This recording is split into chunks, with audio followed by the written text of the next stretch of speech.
These were the scenes yesterday at Hampden after Bojan Majowski put Aberdeen 1-0 up against Rangers, but we just couldn't hold on, eventually losing the game after extra time by 2-1. Here's some stats for you. Bojan Majowski scored his first goal in 6 games to put Aberdeen ahead. The Dons have now lost 5 from their last 7 games. Aberdeen had 41% of possession, 7 attempts at goal, of which 3 were on target and 4 were off. The attendance at Hampden yesterday was 47,562, including 14,000 magnificent Aberdeen fans who did the city and the club and themselves nothing but credit. Good evening. How are you this Monday evening after the day before? 24 hours now nearly have elapsed since we lost the game yesterday. How are you feeling about it all? Get in touch. Let me know what you thought about yesterday's game.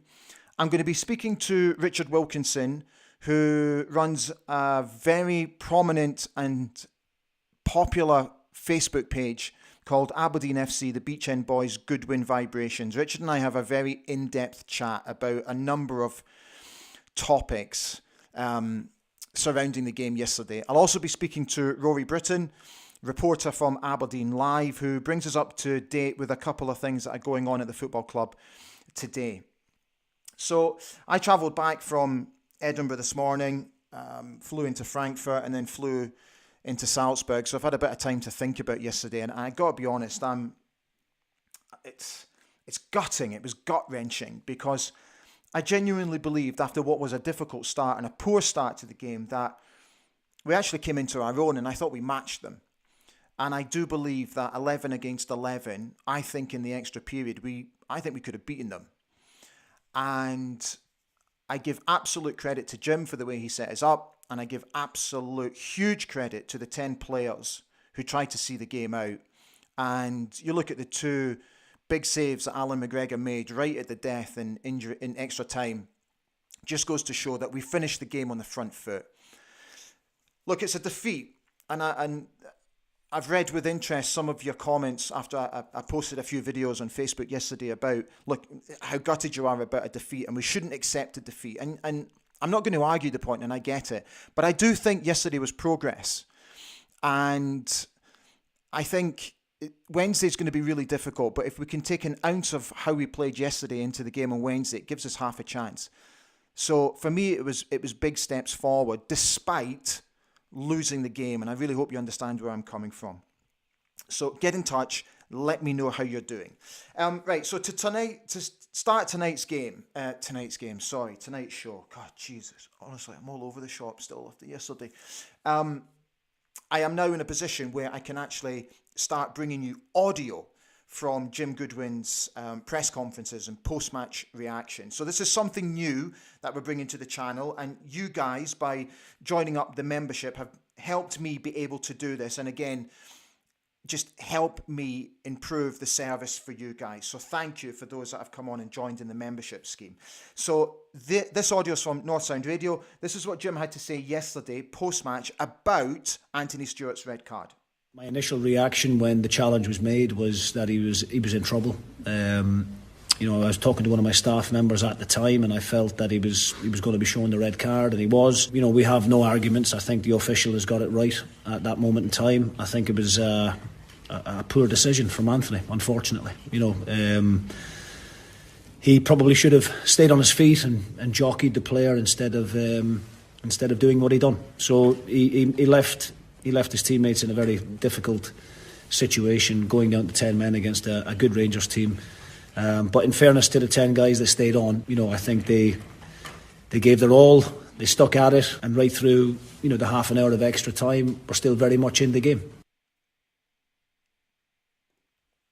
So the idea going forward is to continue to bring you actual audio from Jim's press conferences and post-match reaction and all that sort of stuff. So thanks to North Sound Radio for providing that for me. Lots of you on tonight already. Thank you so much for watching this evening. So many messages coming in. Let me just get through some of them before we speak to Richard Wilkinson.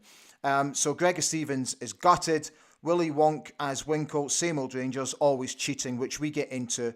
Barisic's scissors tackle was acted too. Both feet off the ground. Kent too, should have walked for a punch. I get into it with Richard in just a moment. Malcolm Park, hi Malcolm. He says, good evening to everybody. 1x1 says, great performance, some cracking solo performances, agreed. Erica Mitchell says, shame we never won yesterday. At least we gave it a go. Can't fault the team for that. Scott W has said, first half was how I like to see us play. Second half we sat too deep and got what we deserved. Stewart proved himself a liability with that stupid challenge. James McGaskill, hi James, glad to see that you got home safe eventually. What a support from our fans yesterday. Should be proud of ourselves with support like that. Big shout out to Lewis and Harris Dons who made the trip and delayed journeys home. Willie Wonk as Winkle has gone on to say, our fans proved we're the best supporters in the land. 1x1 went on also to say, defo there for the taking. Shinny and skills outstanding. Completely agree. I'll get to more of your comments. I thought the support was absolutely magnificent yesterday. You were fantastic. And considering that we outsang for the entire game, that mob just goes to show how brilliant the support was. And as I said at the top of the show, you really are an absolute credit to our football club and to our city. And I said yesterday on the radio, and I made an absolute point of saying it, how proud I was of you guys to be a fellow fan, because you were absolutely fantastic. Right, let's speak to Richard. So lots to discuss. Bear with us. It's nearly 15 minutes long, but we really had to get our teeth stuck into quite a few things. So here's Richard Wilkinson from Aberdeen FC, the Beach End Boys, Goodwin Vibration, a very popular Facebook page. Hi, fella. How you doing? How you doing? What a stupid question. Ali. Still smarting. Yeah. Oh, aren't we all? So I've flown back from Edinburgh this morning, and all I've been thinking about all the way home, this is how sad my life has become. I have 3 topics that I want to discuss with you, and it's what I don't want to do tonight, mate, is I do not want Are they these 3 topics? I don't know if you can see them. Kennedy, yes. Yep. Yes. What was the other 2? Stewart on yes, and yes. Those are exactly Great minds think alike, fools seldom differ. I know, great minds and all that. So what I don't want to do, because I don't want to give them any satisfaction whatsoever, I do not want this to come across as it being sour grapes. I don't want that. And let's try and not do that. But we have to start with our captain, who I thought up to that moment of madness was having his best game for Aberdeen. I thought he absolutely, apart from a shaky start, had Morelos in his pocket. And I give him all credit to that. But that moment of madness, I think, cost us the game. Because I think 11 against 11, we would have taken them. So, I'm still a little bit on the fence, but I've got to say, I'm starting to sway towards this. Well, let me take those splinters out for you. Okay. Can I chuck it in, mate? Sure. I think he's got to be stripped of the captaincy. Absolutely. I wholeheartedly agree. I will say what you didn't say, which was going for most of that game. We weren't the better team, but we were in the game. We were absolutely in the game and being massively competitive, albeit we didn't have all the possession. We didn't have the most of the chances, but 11v11, there was always a good shout that we could do something. And even at 10v11, we were still, putting the chances in and still could have equalised at the end of extra time. Yeah. But that crazy tackle, I mean, just, for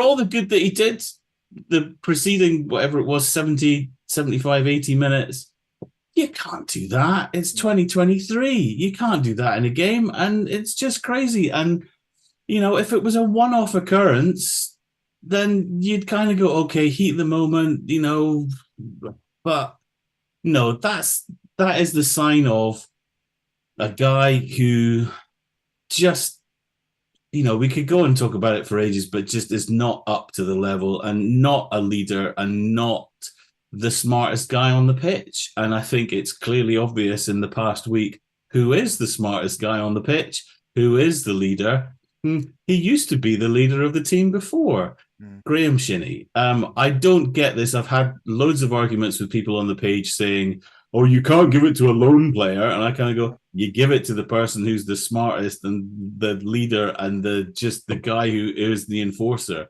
And I have absolutely no problems, even if it's for 3 or 4 months, to give it to Graham Shinney for the rest of the season and strip Anthony Stewart. And I feel that it's going to be. I've said this before to you. Anthony Stewart is going to be the hill that defines Jim Goodwin. He was his golden boy, and if he doesn't do something about it, I suspect it's going to be the hill that he dies on. What I'm worried about is I'm worried for the boy, if I'm being brutally honest, because I don't think it's healthy to strip a captain of that title halfway through a season. And I genuinely believe it won't do anything for his confidence. Hence why I'm still a little bit on the fence. But I think if we take that responsibility away from him so that he can just solely concentrate on a game of football and let the others around him take the responsibility, where we have more natural leaders, it might help. I don't know. See, it's football, and I go back to I come from a time, and I'm sure you do, where it's a man's game, and I take ego out of it, take ego absolutely out of it. If you can't handle the fact that you've made a mistake, I see in the press cuttings, he's apologized to the team. What about apologizing to the fans? The guy's captain has very rarely been in media, done media duties this season. I think I've seen him do it 2 or 3 times. And the last time, last week, the whole falling into the Morelos Kolchak, whatever his name is, question, if he was performing on the pitch and he didn't want to go in front of cameras and stuff like that, then great. But, this whole kind of, you could argue, somebody argued with me of going, well, you give it to McCrory. What sign does it what sign does it say to give it to Shinney? What are you telling McCrory? I kind of go, you give it to the strongest leader, because if you're on the pitch and Shinney happens to be shouting to press forward and Stewart happens to be shouting to vend, to pull back, who are you going to go with? You're going to go with the guy who you respect the most. And sometimes we need to see stripes, or the captain's armband or whatever it is on somebody to go, okay, I'm following that guy. Because I think the danger is that if you kind of go, I think he's possibly the smartest guy on the pitch, but he's the captain. And then you've got the manager calling something as well. I kind of go, who's got the respect in the changing room? And after 2 red cards in the space of as many weeks, is it Anthony Stewart? I don't think so. Okay. Time will tell. Of course, he'll miss Wednesday night. Right. Again, this is why I get so frustrated with Scottish football and Scottish officiating, in particular, the balance. There is never any balance. And we have technology in place for 85 minutes. Why was the referee not called back to take a look at the Ryan Kent, Liam Scales incident? I just don't get it. I think in all of this, we need the SFA and the guys who are running VAR to come out with some sort of, this is what happened, some sort of explanation. As of us recording it, I've not seen anything, or whatever the timeline was, to go, why has this all happened? Because it puts into question the validity of VAR. There were always going to be questions about the referee, certainly from Aberdeen fans, because of, whatever. But just the whole Barisic on Kennedy and Kent on Scales, it doesn't take Scottish football, for all its greatness, the paranoia sets in. And, if we come out of that going, okay, we're comprehensively beaten, fair enough.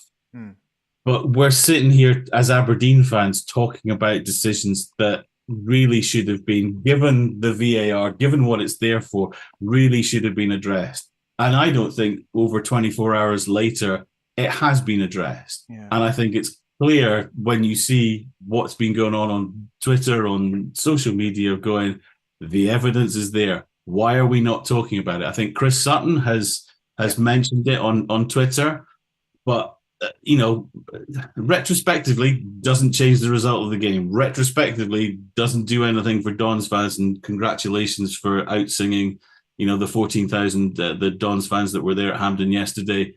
Super. But we still come out of it going, were we cheated? No. I think we need a more accountability to go, what happened? Why were these not addressed? And I don't think we'll ever get that. So we're probably just beating ourselves up over something that we all saw, but apparently the powers that be didn't. So Barisic, for example, okay, the tackle on Matt Kennedy. So I've watched it back numerous times. Okay. This is what I don't get, right? Anthony Stewart, in my opinion, is rightly sent off. Absolutely. Out of control, endangering an opponent. No doubt. Barisic, 2 feet off the ground when he makes the tackle, endangers an opponent, and is out of control. And then there's that scissor kick movement at the end. Yep. Now, in the laws of the game, by the letters of the law of the game, it's exactly the same movement, stipulation, criteria for a red card. Now, I'm not saying for 1 minute that it would have changed the pattern of the game. It might never have done. We just don't know. But all we're asking for here is consistency. That's all I want to see. Oh, listen, I mean, I don't think Barisic got the ball. It was a dangerous play. He wasn't in control. Red card, plain and simple. But apparently to the referee, just a yellow. So again, I don't know enough about, or I don't know enough about the VAR rules to go, if it was given as a yellow, then does it not get looked at to become a? I don't know. That's the question that I have, where I'm still not sure about it yet. But well, VAR, it's got to be a clear and deliberate mistake. That's what it's got to be. It's got to be a clear mistake for them to call it back, to go to the referee, say, I think you need to take another look. Again, but amongst our handshaking friends, was it a clear mistake? They're always going to be patting themselves on the back going, oh, no, I don't think it was a mistake. Listen, again, we will be talking about this for weeks and months. What I want to see is some accountability to go, why was it not a red card? I want justification for all the 14,000 fans that were there and the tens of thousands of fans around the world watching and what have you to go, why was it not a red card? Please at least explain your actions, because we all feel pretty cheated out of, as I said, at 11-11, it was a fair game. At 10-11, it wasn't. Could have been 10-9. Should have been 10-9, arguably, but, not everybody will agree with that. Positively, I think we took big steps forward. I think Jim got it absolutely spot on with his tactics. And I think if we can play like that in the most games for the remainder of the season, I think we'll be okay, I think it's about trusting the process. And I hope this blip that we had post-World Cup, after that performance, we can now put that to bed. But it's a big game on Wednesday. It's a huge game on Wednesday. Suspensions, injuries. Oh, dearie me. Lack of defenders as we talk.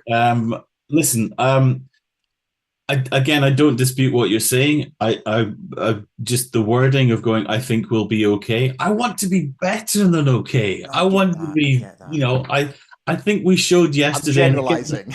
No, I know. But I kind of, again, this is sort of like people sometimes say what I say on the board as being negative, and I kind of go, I think we showed that we were closer to second yesterday, or we were closer to the second best team in Scotland than the second best team in Scotland currently in the league were to first place. And so when we sort of sit here languishing in fifth place, I just go, we are better than that. But why can we not, as I said, I want to see us third and with a big gap to fourth. And then we can build on getting closer to second and all of that kind of stuff. And absolutely, I think, potentially may have come across a little bit negative, on the board, on Facebook yesterday as a result. But that was only just through like everybody's massive disappointment. But we are that good. And that's what makes it annoying when we're, not scoring against Ross County or not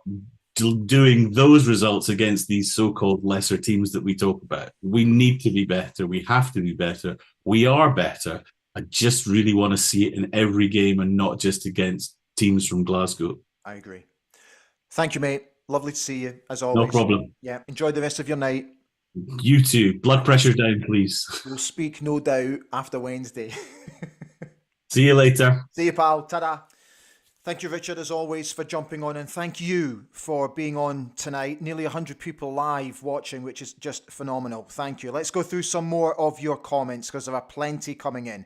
Paul Donaldson. Hi, Paul. Still gutted at the result, but I think we can be happy about the effort put in by the players, and we should be proud of the fantastic support, especially shown at full time. Fraser Gunn. Proud of the bulk of the team and the support. Malcolm Park. Hi, Malcolm. How you doing? First big turning point for me was losing Duke. Tavernier was terrified of him. Then Stewart makes it very hard in extra time. David Gold has said, losing Duke and Clarkson to injury didn't help. With 11 men on the pitch, we were very much still in the tie. Stewart deserved his red. Barisic should have seen one too. Gregor Stevens has said, support is just phenomenal. Ian McLeod says, I think what we all wanted was a decent performance from the team, and that's what we got. Support was brilliant as well, and was good to be part of it.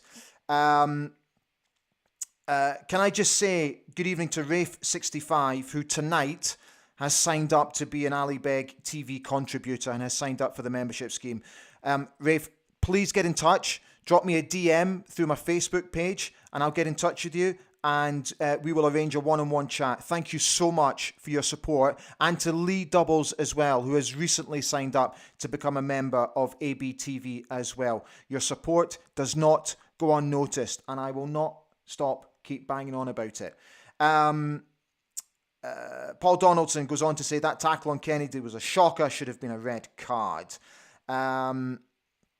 Okay, Gregor Stevens has said, this will be the excuse Goodwin needs to strip Stewart of the captaincy, but who takes over? Shinnie, Aloni, lots of you discussing that. Personally, I understand why everyone thinks Graham Shinnie should be the captain. I get it, but I've argued this before, that I think he's a natural leader and he doesn't need an armband to do that. For me, I'm not sure you can give a low knee player. I'm just not 100% convinced about it. For me, it's got to be Hilbert Ramadani.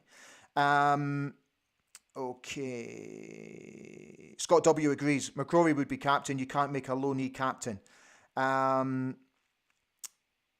Scott Farquhar. I absolutely take your point, but I'm not talking about him. I'm absolutely not talking about him and his antics yesterday. Absolutely not.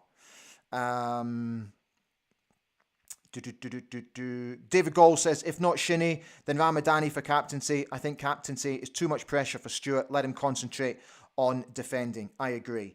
Right, keep those comments coming in. Right, let's get to Rory, trainee reporter with Aberdeen Live, a very excellent local Aberdeen-based internet site now, very popular website as well. So Rory and I caught up about what happened in the last 24 hours at the football club. There's a few bits and pieces going on there, but first we caught up about yesterday's game. Here's Rory. Hi Rory, great to see you as always. It was lovely to see you as well yesterday at the game. Thank you for jumping on, because I know you had a late night last night. So where are we? Nearly 24 hours after the event. Where's your head at? Oh, it's been a busy one working today. I won't lie. There's been, as always with Rangers games, there's been so much to unpack. You know, calamity of a red card, VAR drama, all sorts of stuff. But I think now that, you know, I've had a day and I've sort of thought about it, looked at bits back and everything, that is probably the best performance against either of the top two this season, up until the Anthony Stewart red card kind of left them with too big a battle, really. Yeah. I think, given the way that fans reacted to the defeat to Celtic, when they said it was such a defeatist attitude, parking the bus, I think fans got what they wanted. They took the game to them, they gave them a battle, they showed them what they can do, and I think it was far, far improved. But put any team in a situation where they've got 10 men for half an hour in extra time, I think you're always going to be really, really lucky to get out of that with a win. So I think there's a lot of good things that you can take out of the performance. I think the main concern is, you know, you've got such a big game coming against Hearts next. Who's not going to be there? Because that's a really, really tight turnaround with a testing game. But I think there's genuinely a lot of positives to take out of that game. Actually, you've teed that up quite nicely because let's talk about the injury and the suspensions ahead of the game at Tynecastle. So obviously, Anthony will be missing. There'll be a huge doubt over Leighton Clarkson who had to come off what looked like a hamstring injury. Duke came off, and Duke looked jaded, didn't he? And even just before he came off, we were all talking up on the television gantry that he looked like he might be carrying a knock. And I'm just wondering if this game has come too early for him. What do you think? I would be surprised not to see him, but I don't think you're getting the full 90 out of him. Yeah. Maybe throw him on with 20 minutes to go to try and get some sort of result, but I don't think he's going to be starting because something wasn't quite 100% with him when he came off, and I'm not sure what kind of knock to be exactly. I'm no doctor or anything like that, but I don't see the point in chancing it because the games are just going to keep coming and coming and coming all through the rest of the winter now. Mm. So, yeah, Leighton, the replacement's there and Connor Barron to fill in for him. So that one doesn't concern me too much. But the biggie's obviously Anthony being missing because then it's a massive reshuffle again at the back. Scales probably pairing up with McCrory at centre back. Yeah. Do you go 3 at the back against Hearts at Tynecastle? It feels not quite like the spine has been ripped out with it, but so many key men sort of running through the middle, getting wiped out by it. It feels like I don't know what the Hearts camp are thinking, given that they've had some horrendous injuries and bad luck with it, but they're probably thinking that's not too bad. Oh, they'll be rubbing their hands. We've had to play 120 minutes on a heavy pitch, and we're missing key players. Oh, they'll be rubbing their hands. It looks like there will also be one player definitely missing. What do you know about Christian Ramirez? Did he fly to America today? He has. Okay. So I think that's probably going to be it for what we've seen out of him for the last year and a half. It's been a brilliant run up to a point. He was banging in the goals endlessly last season, but the MLS return to Columbus Crew, I believe it is. I think he's clearly fallen out of favour when you've got someone like Bojan Miovski who's doing really well. Something about him seemed a bit off and a bit frustrated about it. So I'm not really surprised that if the right offer for him has come in that he's decided to go. But yeah, we do know that he has flown over to America today, and with all the sort of chat about this potential return, I think that might well have been it at Hampden on Sunday for him. Okay, mate. Thank you for bringing us up to date with everything. Much appreciated. No worries. All right, mate. And we will catch up again soon, yeah? See you soon. Take care. Brilliant. Cheers, Rory. Ta-da. Thanks, Rory, as always. If you haven't subscribed to the channel yet, please think about it. I'd be absolutely delighted if you would consider jumping on board and come and see what we've got going on for 2023. Big plans, as always, as we edge ever closer to 1,900 subscribers, and then we're going for the big 2,000. So please consider. I'd be absolutely thrilled. Guys, we have done over 100 of you on the live chat tonight, which is phenomenal. Thank you. That's the biggest numbers that we've had since we started this little venture back in April. Thank you. Right, a lot of you are talking about the potential of Graham Shinney being the captain. Most of you are actually saying no, they would prefer Hilba Ramadani because they're not convinced about a loanee being a captain. But if we were to make him a captain, let's just bring him home. Just bring him home, then make him captain. A lot of people talking about the young players like Patrick Myslovic. I'm not 100% sure how you pronounce it. I think it's Myslovic. He could actually come in on Wednesday night, couldn't he? He could potentially take place of Leighton Clarkson, who we think is going to be out injured. So there is an opportunity for him there. There are so many of you talking about the captain's dilemma. A lot of people saying, yeah, keep it with Hilba Ramadani and all that sort of stuff. So, Guys, we are done. We've done nearly half an hour tonight. Thank you so much for tuning in. I will be back on Wednesday about an hour before kickoff to preview our game against Hearts, and we'll bring you the team news straight off as well. So, yeah, it's a big game, isn't it? I don't think we can afford to go 9 points behind Hearts. So let's take all the positives from yesterday, because there were many positives, and let's take that into Wednesday night. I know that the guys went home straight after the game. They were in recovery today. There'll be a training session tomorrow. I understand there'll be a light training session on Wednesday, and then they'll make their way down to Tynecastle on Wednesday, where they do the pre-match meal, all the normal stuff, and then we'll get at it. So thank you so much for watching tonight. Take care. Enjoy the rest of your evening, and I'll see you again on Wednesday. Bye for now.